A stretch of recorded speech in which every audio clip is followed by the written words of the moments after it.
Okay, let's dive into this explainer. We're running a comprehensive pronunciation diagnostic today. Basically, we've got an entirely objective clinical evaluation of an audio sample where a speaker is reading a short script about language learning tips. Our target benchmark here? Standard General American English.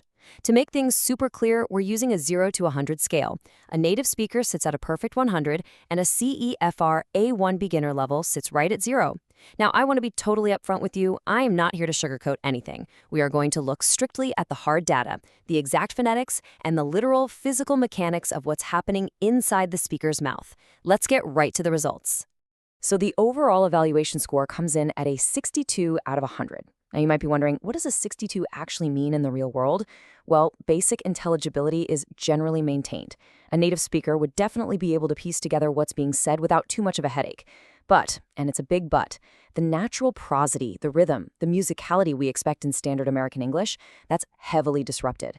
The primary root cause we found across the board is a really heavy reliance on orthographic or spelling-based pronunciation.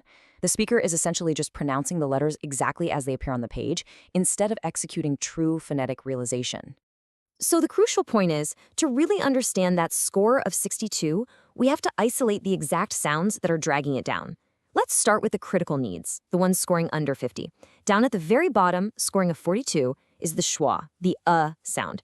The speaker frequently fails to reduce unstressed syllables. And listen, this is absolutely critical because a lack of schwa reduction literally destroys natural lexical stress in English. It's a total game changer. Next up, scoring a 45 is the unvoiced dental fricative, the th sound.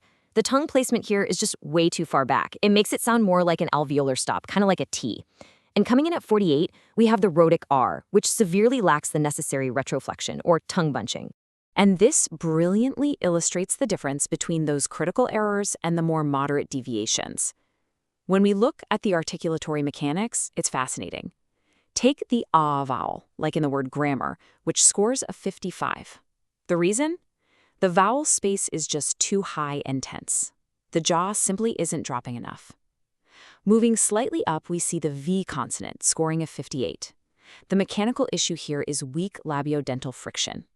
The bottom lip just isn't making firm enough contact with the upper teeth, so the sound weakens into this soft, bilabial approximate instead of the sharp, sustained buzz it needs to be. Continuing our climb up the scale into the refinement needs, we find the lax I vowel scoring a 62. The speaker is over-tensing this vowel, right? So short I sounds end up sounding inappropriately close to the tense E sound. Next, we see the voiced affricate ja at 65. The habit here is that it tends to lose its voicing at the ends of words, completely neutralizing into an unvoiced cha. Finally, rounding out our phoneme diagnostic at a score of 68 is the l sound, specifically the dark L. In word final or post-vocalic positions, this lateral approximant is frequently vocalized or entirely emitted by the speaker, instead of being sharply articulated with the tip of the tongue. Let's move to our targeted words and see how this builds into connected speech. We really want to see how these articulatory errors manifest in the script's actual vocabulary. I mean, it's one thing to look at isolated abstract phonemes, right? But evaluating them in practice gives us the complete picture. Mapping the top 10 most problematic words from the text reveals a really tight cluster falling right around and just below the 50-point mark.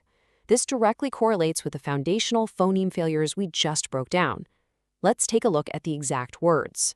Let's clinically diagnose the bottom 5 worst-performing words from the script, starting with the absolute lowest score. The word comfortable scores a pretty dismal 35. This is a total failure of syllable reduction. Standard American pronunciation requires 3 syllables, comfortable, but the speaker pronounces it with 4 full, unreduced syllables based entirely on the spelling. Wow. Next is embarrassment at 42, which suffers from incorrect primary stress placement that totally mismanages the syllable weight. At 45, through reveals a compromised consonant cluster. The dental fricative just isn't achieved at all. Grammar sits at 48, the initial vowel is raised incorrectly, and the terminal rhotic is completely dropped. Finally, conversations scores 52 because the vital secondary stress on that very first syllable is just totally ignored. Let's dig into the specific mechanics at play here. In the word through, the transition from the unvoiced th into the r is incredibly clumsy. And that's primarily because that required initial dental friction is completely bypassed.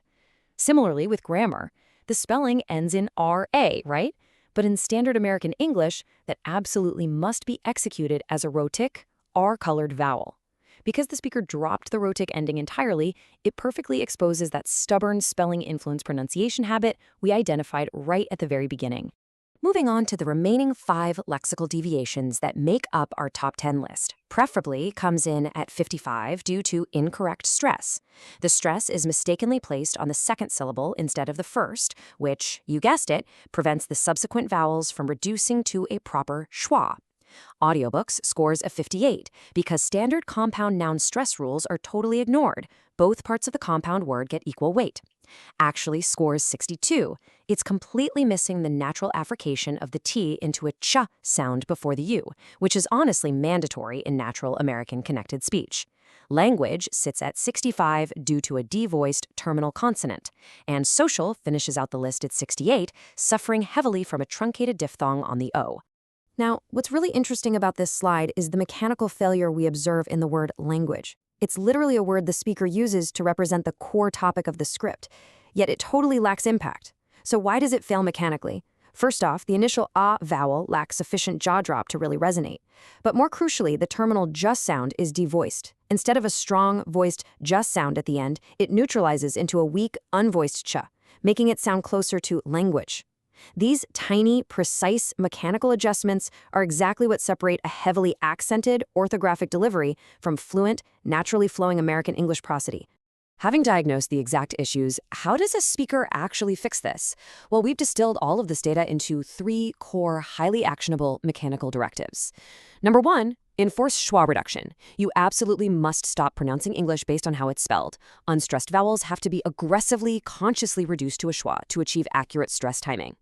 Number 2, activate consonant friction. Sounds like th and v require sustained, continuous airflow. You've got to stop substituting them with weak stops or approximates. And number 3, mandatory rheticity.